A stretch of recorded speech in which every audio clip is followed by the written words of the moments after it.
একজন বলেছেন মিলাদুন নবী পালন করার জন্য সহি হাদিসের দরকার নেই, সহি হৃদয়ই যথেষ্ট। একথা কতটুকু সঙ্গত? রাসূলুল্লাহ সাল্লাল্লাহু আলাইহি সাল্লামের প্রতি প্রকৃত ভালোবাসা সম্মান প্রকাশের পদ্ধতি কি হতে পারে? আমাদের মতো জেনারেল শিক্ষিত মানুষদেরকে রাসূল করিম সাল্লাল্লাহু আলাইহি সাল্লামের জীবনী সম্পর্কে জানতে কি কি বই পড়ার পরামর্শ দেবেন? সন্তানের জন্মদিনে ইসলাম সম্মত উপায়ে পিতামাতার জন্য করণীয় কি? তাহলে চলুন ইতিপূর্বে যে সমস্ত প্রশ্ন আমাদের কাছে চলে এসেছে সেগুলোর উত্তর দেওয়ার পালায় আমরা প্রবেশ করি। ভাই সোহাগ, আপনি লিখেছেন, একজন বলেছেন মিলাদুন নবী পালন করার জন্য সহি হাদিসের দরকার নেই, সহি হৃদয়ই যথেষ্ট। একথা কতটুকু সঙ্গত? মাশাআল্লাহ, কথাটি শুনতে বেশ শ্রুতিমধুর, শুনতে বেশ ভালোই লাগে এবং শুনতে ভালো হলেই সে কথা ভালো এবং যৌক্তিক হবে, গ্রহণযোগ্য হবে, এটি কিন্তু সবসময় মোটেও আবশ্যক নয়। মাকাল ফল যেরকম দেখতে অনেক সুন্দর চমৎকার, তার মানে সেটি খুব সুস্বাদু হবে, সেটি খুব বেশি গ্রহণযোগ্য হবে, অ্যাপ্রিসিয়েটেবল হবে, সেরকম কিন্তু নয়। ঠিক এই কথারই একই অবস্থা।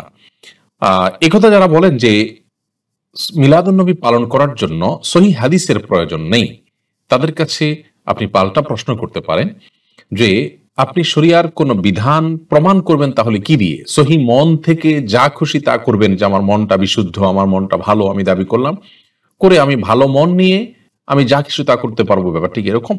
বরং ভালো মন হলেও আমাকে, আমি যা করব কোরআন এবং হাদিস থেকে প্রমাণ করে সেটি আমাকে করণীয় হিসেবে নির্ধারণ করতে হবে শরীয়তের নামে, ইসলামের নামে যখন আমি করব। সাহাবা ইকরাম যারা নবী করিম সাল্লাল্লাহু আলাইহি ওয়াসাল্লাম সহচর ছিলেন, তাদের কেউ নবী করিম সাল্লাল্লাহু আলাইহি ওয়াসাল্লামের বছরে একবার তার জন্মদিবস কোনোভাবে উদযাপন করেছেন মর্মে কোনো হাদিস কেন বর্ণিত হয়নি? তার মানে কি তাদের সহি মন ছিল না? অর্থাৎ যদি সহি মন থাকলেই মিলাদুন্নবী উদযাপন করবে, ব্যাপারটি এরকম হয়, তাহলে সাহাবা ইকরাম থেকে কেন মিলাদুন্নবী উদযাপনের কোনো বর্ণনা পাওয়া যায় না? তার মানে কি তাদের মনের ভিতরে কোনো সমস্যা ছিল? নাউজুবিল্লাহ। এখান থেকে বোঝা যায় এটি অন্তঃসার শূন্য, শুনতে বেশ মুখরোচক, বলতে বেশ মুখরোচক এবং শুনতে বেশ শ্রুতিমধুর এমন একটি উক্তি যার কোনো ভিত্তি নেই। আল্লাহ তাআলা কোরআনে কারিমে পরিষ্কার ভাবে বলেছেন, মা আতাকুম রাসূল ফাখুযু ওয়া মা নাহাকুম আনহু ফান্তাহু। রাসূল যা দিয়েছেন তা গ্রহণ করো, ধরো, তা তোমরা নাও, আর তিনি যা নিষেধ করেছেন তা থেকে তোমরা বিরত থাকো। ইমানদারের করণীয় এবং বর্জনীয় এটি গ্রহণ করবে সে কোরআন এবং সুন্নতে রাসূল সাল্লাল্লাহু আলাইহি সাল্লাম থেকে নিয়ে। মন থেকে যদি গ্রহণ করা যায় তাহলে সেক্ষেত্রে মনচাহি জিন্দিগিতে করাই যাবে, যা খুশি তা করাই যাবে।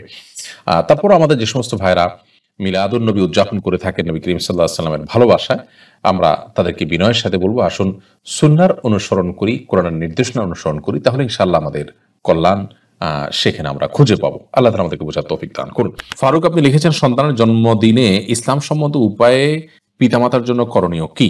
জন্মদিনে কোনো বিশেষ করণীয় নাই। অযথা অপ্রয়োজনে এবং অহেতুক অনেক দিবস, অনুষ্ঠান ইত্যাদি আমাদের আজকের এই পৃথিবীতে প্রচলিত হয়েছে। এর মধ্যে জন্মদিবসের বিষয়টা অবশ্য আজকে প্রচলিত হয়নি, এগুলো অনেক আগে থেকে হয়ে আসছে। কিন্তু এর আগে আমরা বারবার বলেছি যে নবী করিম সাল্লাল্লাহু আলাইহি সাল্লাম, সাহাবায়ে কেরাম, খোলাফায়ে রাশেদা, ইসলামের সোনালী যুগের সকল মনীষীগণ যারা আমাদের অনুসরণীয়, অনুকরণীয়, তারা কেউ জন্মদিনকে কেন্দ্র করে কোনো আনুষ্ঠানিকতায় তারা কখনো শামিল হননি। যার কারণে একজন মুসলিমের জন্য এটি কখনো করণীয় কিছু হতে পারে, অর্থাৎ দিবসকে কেন্দ্র করে আমাদের বিশেষ কিছুই করার নাই। মনে হয়েছে সেই জায়গা থেকে একটা বছর চলে গেল, মনে করলেন, কল্পনা করলেন, এগুলো একান্ত আপনার নিজের শিক্ষণীয় উদ্যোগ, সেটা আপনি করতে পারেন। যে শিক্ষামূলক উদ্যোগ, আমি শিক্ষা গ্রহণ করলাম যে জীবনে একটা পাঠ চলে গেল, আমার বয়স ভারী হয়ে যাচ্ছে, আমি করছি কি, নিজের হিসাব মেলানোর চেষ্টা করলেন, সেটি একটা ভিন্ন বিষয়। বাচ্চাকে সেই চেতনা তার মধ্যে দিলেন, সেটি একান্ত আপনার নিজস্ব হিসাব নিকাশ মেলানোর ব্যাপার, আপনার নিজস্ব শিক্ষা গ্রহণ করার ব্যাপার। শরীয়ত আপনাকে জন্মদিবসকে কেন্দ্র করে কিচ্ছু করতে বলে না। নাইম আহমদ, আপনি লিখেছেন, রাসূলুল্লাহ সাল্লাল্লাহু আলাইহি সাল্লামের প্রতি প্রকৃত ভালোবাসা সম্মান প্রকাশের পদ্ধতি কি হতে পারে? দেখুন, ভালোবাসা এবং সম্মান প্রকাশের পদ্ধতি সম্পর্কে আল্লাহ তাআলা কোরআনেই জানিয়েছেন। আল্লাহ বলেছেন, কুল ইন কুনতুম তুহিব্বুনাল্লাহ ফাত্তাবিউনি। বলে দিন হে রাসূল যে তোমরা আল্লাহকে যদি ভালোবাসো তাহলে আমার অনুসরণ করো।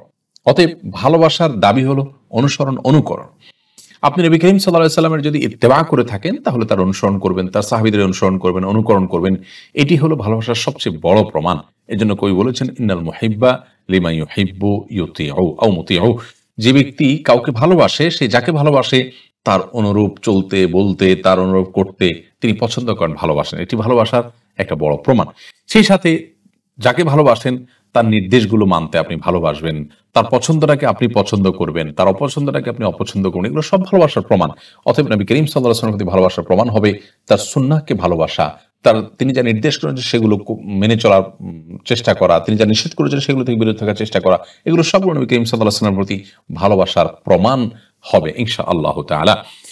আর এর বাইরে আমরা নবী সাল্লাল্লাহু আলাইহি ওয়াসাল্লামের আদেশ নিষেধের প্রতি তেমন কোনো গুরুত্ব দিলাম না, কোনো দিবস কেন্দ্রিক কাজ ইত্যাদি করলাম, এগুলো কখনো নবী করিম সাল্লাল্লাহু আলাইহি ওয়াসাল্লামের ভালোবাসার প্রকৃত প্রমাণ হতে পারে না।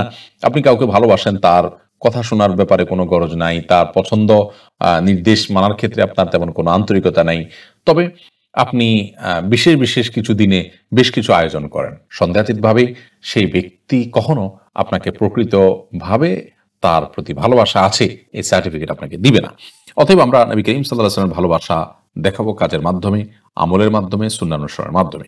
এরপরে প্রশ্ন করেছেন শফিক মাহমুদ, আপনি লিখেছেন, আমাদের মতো জেনারেল শিক্ষিত মানুষদেরকে রাসূল করিম সাল্লাল্লাহু আলাইহি ওয়াসাল্লামের জীবনী সম্পর্কে জানতে কি কি বই পড়ার পরামর্শ দেবেন? আমি কয়েকটি বই পড়ার পরামর্শ দিব। বিশেষ করে রবিউল আউয়াল মাস চলছে, এইটিকে কেন্দ্র করে নবী করিম সাল্লাল্লাহু আলাইহি ওয়াসাল্লামের সিরাতের বই অন্তত আমাদের এই মাসে পড়ে শেষ করা উচিত, এক বা একাধিক। আমরা এক্ষেত্রে বলবো রাহিকুল মাখতুম, এই বইটি বাংলা অনুবাদ হয়েছে, অনেকগুলো প্রকাশনী করেছে, সবগুলোর মান সমান নয়, তবে দু একটি প্রকাশনীর মান যথেষ্ট ভালো। রাহিকুল মাখতুম এই বইটা আপনি নিতে পারেন, একটু দেখে নিবেন। যেই প্রকাশনীটাই কিনেন তাদের কিছু 1-2 পৃষ্ঠা অনলাইন থেকে কিনলে সেখানে 1-2 পৃষ্ঠা নমুনা দেওয়া থাকে, পড়লে আপনি বুঝবেন যে লেখার মান কেমন, সেখান থেকে দেখে আপনি রাহিকুল মাখতুম বইটা নিতে পারেন। এর পাশাপাশি নবী রহমত আবুল হাসান আদবী রহমতুল্লাহ আলাইহির এটা আপনি নিতে পারেন। নবী করিম সাল্লাল্লাহু আলাইহি ওয়াসাল্লাম কিভাবে রাহমাতুল আলামিন হলেন এই বিষয়টি আপনি জানতে পারবেন এবং তার প্রতি আপনার ঈমান প্রচন্ড রকমের বৃদ্ধি পাবে ইনশাআল্লাহ তাআলা। যদি খুব অবসর সময় থাকে অথবা আপনার কোনো অমুসলিম বন্ধুকে এরকম কোনো বই পড়তে দিতে চান, তাহলে সেক্ষেত্রে গুরুদত্ত সিং এর লেখা মওলানা আবতার মেজবাব অনুদিত তোমাকে ভালোবাসি হে নবী বইটি দিতে পারেন, বেশ চমৎকার। আর যদি কারোর আরো বেশি সময় থাকে তাহলে সেক্ষেত্রে আপনি আলিয়া সাল্লাবির যে কয়েক ভলিউমে নবী করিম সাল্লাল্লাহু আলাইহি ওয়াসাল্লাম জীবনে সেটি পড়তে পারেন, ইদ্রিস কান্দলবী রাহমাতুল্লাহ আলাইহি সিরাতে মুস্তাফা রয়েছে সেটি পড়তে পারেন। আর অনেকগুলো সিরাত গ্রন্থ রয়েছে যেগুলো পাঠ করলে আমরা সমৃদ্ধ হব ইনশাআল্লাহ তাআলা।